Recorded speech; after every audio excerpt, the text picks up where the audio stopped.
have Robert Kirby as a father. So we just put together a couple little stories of what it was like to have him as a dad. The first one I wanted to tell you is my dad was always telling us not to embarrass him or my mother in public. But if you guys know anything at all about my dad, it was us that needed to worry about being embarrassed in public. Once when we were on vacation, we stopped in Nebraska for lunch, and it was a quiet little diner in a small little town, and we were being just a little bit noisy. So Dad scooped up a spoonful of ice water and flipped it at us, but he missed. The water sailed intact over our heads, and a wobbling glob of ice water hit an elderly woman straight in the face.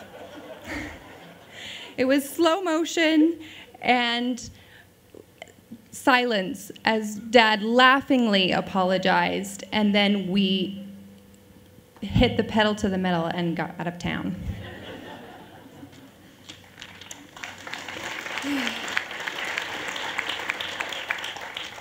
Dad.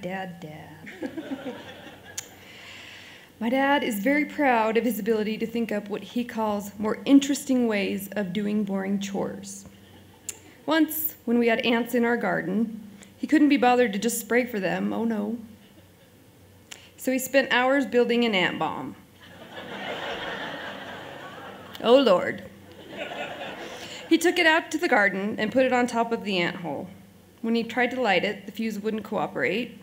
So, the more he tried, the more frustrated he became. Finally, he just jammed the match into it.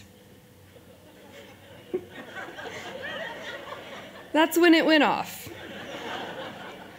He burned off his eyebrows, mustache, most of the hair on the front part of his head, and his glasses were nowhere to be found in the yard. We were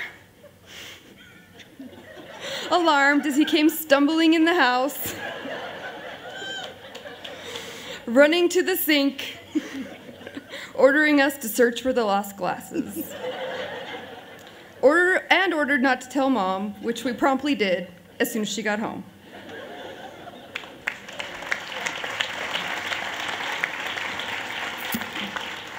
Oh, well, I was gonna write this great big thing about, my dad's looks, and then he published that selfie.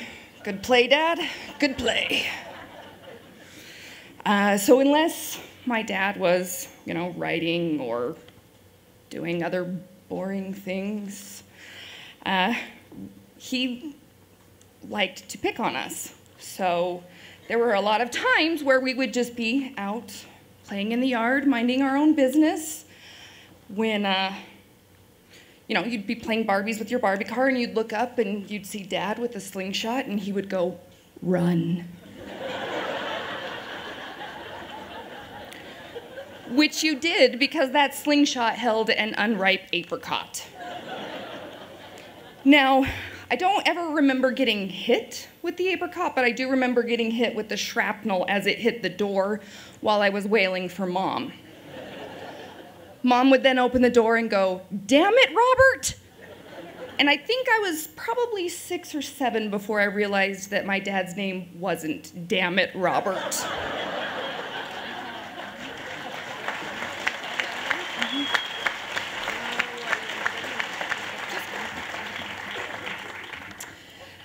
The last story I wanted to share was about my father. He never wanted us to become bored when we were with him, and he never wanted to be bored when we were with him. So he would always think up fun and exciting games for us to play. And while they were exciting for us, they were more fun for him. One of his favorites was to hang us off bridges by our ankle. If you can imagine being a 5-year-old girl walking across the bridge, skipping, and suddenly swooped into the air and hung over a raging river by your ankle. That was another "Damn it, Robert" moment. We soon learned not to get too close to him on the tall bridges.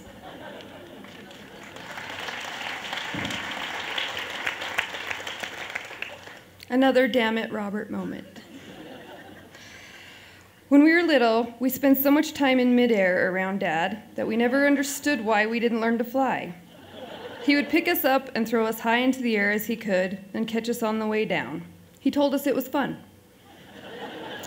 And it was, but I think he more enjoyed the look of terror on our faces when it looked like he might not catch us. But he always did, except for once.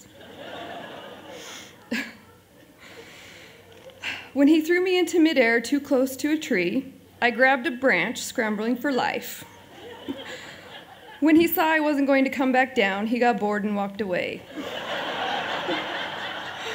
The branch broke, I fell. Damn it, Robert.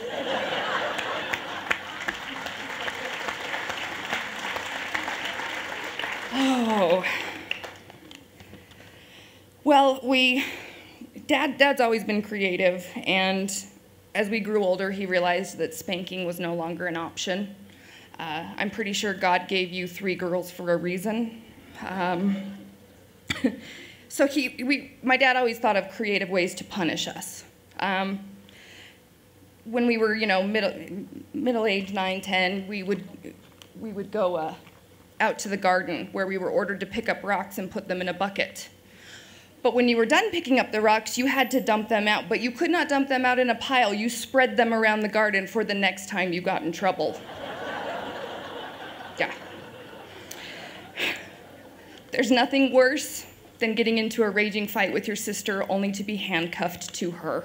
And not in your own cuff. No. Her ankle, my wrist, one cuff. Yeah. Or the railing. You were handcuffed to the railing in between the two where it attaches to the wall, and you could walk up and down the steps, but that was it. When we started to get older into high school and to drive and to date, my dad decided that he would come up with a system of punishments for us, because what teenage girl doesn't love to have her looks messed with? My dad came up with a scale depending on what you did. If you did something sort of bad, you got an Adolf Hitler mustache in permanent marker. If you did something really bad, you were Paul Bunyan. If you pushed the limits further, you were Wolfman. And you went to school. You got up and you went to school. There was no ifs, ands, or buts. Damn it, Dad. Thank you so much, Christy, Autumn, and Jen. No dogs were harmed in the making of this speech.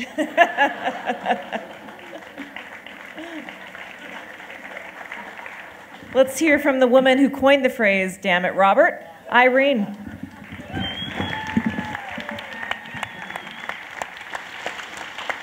Wow, it's great. Well, I've been married to Robert for 39 years now, and I have accumulated numerous stories over the years, but I'll just share a few of them with you tonight. When we were first married, Robert liked to go shooting with his friends and brothers. Now, I grew up in Canada, and we're not that interested in guns up there. You know, we don't have anything against them. It's just not something that we're into. And so none of my friends had them. In fact, other than a gun that my grandfather had that he occasionally used for hunting, I'd never even seen a gun, and certainly not a handgun. But guns were everywhere at his home. He assured me that they were safe, and as long as they weren't mishandled, I would never have to worry. So I thought I would be safe as long as I didn't touch one. But he never said anything about ammunition. Unknown to me was the fact that often when he would get back from shooting, he would just throw the bullets on the carpet, I'm sure thinking he would pick them up later. One day while vacuuming our little apartment, I ran over a few of these. It rattled around and then boom, they began exploding in the vacuum. I instinctively ducked for cover and screamed. I was terrified. Needless to say, he got an earful that night. Another damn it, Robert. A few years later, he toned things down and decided that he would shoot a BB gun in the backyard. He shot the driver's side window out of my car. Another story involves our grandchildren. Now, you know Robert's a liar. You know that, don't you? Nothing pleases him more than telling a tall tale and have you believe it. When our grandchildren were younger, he would tell them outrageous stories, and they would look at me and say, "Is that true, Grammy?" I'd just smile and say, "Well, what do you think?" And they would go, "Nah." Now, even when he tells them the truth, they just go, "Nah." Two of our grandchildren live across the street from us, and they come to visit Grammy and Papa. That's us. You met our neighbors, Jeff Short, the bishop, and Carly, his wife, down there. And they're fanatics about yard work. No kidding. Their yard is beautiful. One day, Faith and Lindy wandered over to visit Carly and asked if they could help her. So as they're helping, they nonchalantly say to her, "Our Papa says we're wretched children."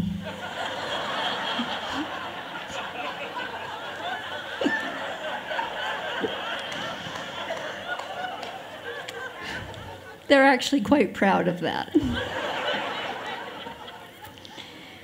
Well, I hope you've enjoyed reading my husband's columns over the years, and hopefully you know enough not to believe everything he writes. But I'm proud of him.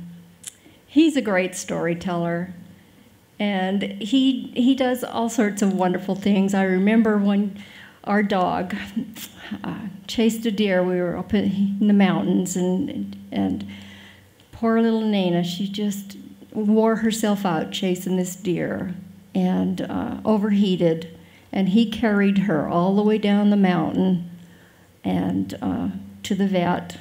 Unfortunately, she died, but he was sweet enough to do that. Whether it's stories he told our kids about giant rabbits with pancake flipper paws, or serious ones like the sweet column he wrote when I had cancer, he will always keep us amused, laughing our heads off or bring a tear to our eyes. Thank you, Robert, for being a wonderful husband, my best friend. I love you. Irene Kirby, thank you so much. Our final roaster for tonight is the acclaimed Tribune editorial cartoonist, Pat Bagley.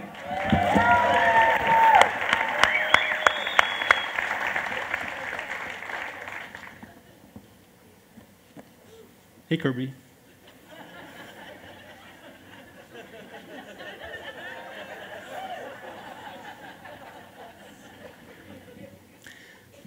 You know, I called my son this evening, and I thought he'd want to come down here. And I said, "Miles, do you want to come here, Kirby?" And he said, "Oh, no." And then he thought about it, and he said, "Hell no." Do you remember picking him up by his ears when he was 5 years old? He does. This guy should not be anywhere near a nursery.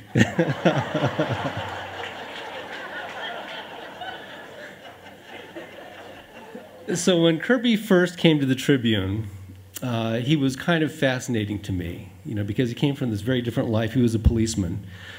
And so I asked him, you know, why did you leave police work? And he had great stories from it. But he said, well, police work has got a high incidence of depression. It's got a high incidence of alcoholism. It's got a high incidence of suicide. And I said, so you want to be a writer?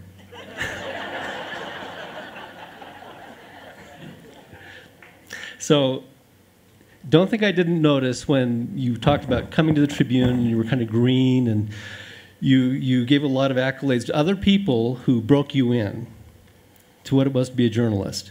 But I noticed you didn't mention me. But I remember the first lesson I gave you. Are we ready for the slides? Are they up here? First thing I told you is, this is what a cartoonist is. Okay, let's go to the next one. This is a columnist.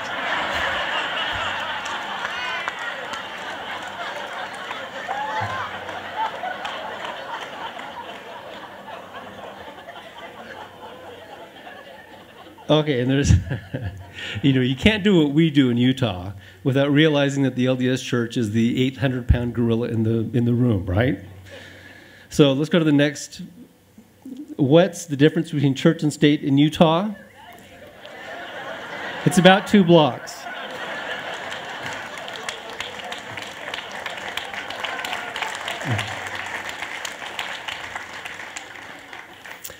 There's been a lot in the paper lately about Joseph Smith and the church coming forward with some uncomfortable details about their history. For instance, the fact that Joseph Smith had 40 wives. But, that's kind of putting into the shadow some of the other things that we grew up with, knowing about Joseph Smith. For instance, we knew that he was a prophet, seer, and revelator, right? So I thought, hey, let's go to the next slide. This is one of the perks of being a seer. I love Kirby's stuff.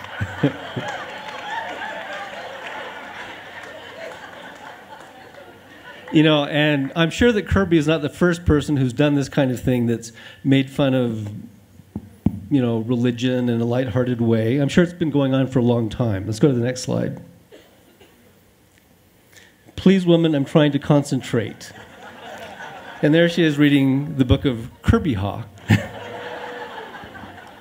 You are so going to hell. I'm going to have company, I'm pretty sure. And what's come up a couple times tonight is, do these leaders of ours have a sense of humor? Do they see the humor in all this? Well, let's see the next cartoon. Make it look like an accident.